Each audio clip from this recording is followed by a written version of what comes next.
देख रहे हैं डेली यूट्यूब चैनल। आज हम आपको दिखा रहे हैं बैल की दौड़। ये देखें, और ये रेस शुरू हो गई और ये जो दूसरा बैल है उसके साथ मोटरसाइकिल टकराया और गिर गया। ये ऊपर से गाड़ी, दूसरी गाड़ी ऊपर से गिर गई, ये देखें। और बंदे जो हैं वो बच गए हैं। अब देखें वो बैल जो है बेकाबू हो गया है और उसके पीछे दो मोटरसाइकिल सवार अब लग गए हैं उसको पकड़ने के लिए। देखते हैं वो काबू में आता है कि नहीं आता। ये देखें दोस्तों, जब बैल आपस से बाहर होता है तो उसके नीचे गिर जाता है, उसको कोई नज़र नहीं आता। ये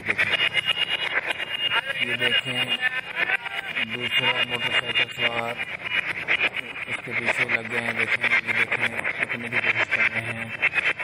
देखते हैं काबू में आता है कि नहीं आता। चैनल को सब्सक्राइब करें, लाइक करें, शेयर करें।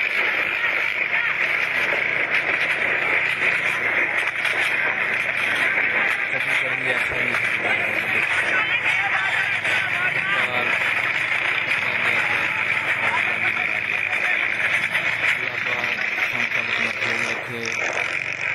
ये जो काम हम करते हैं ये हिसाब से करने चाहिए। देखें जानवर है, कभी बेकाबू हो सकता है और इंसान को नुकसान पहुंचा सकता है।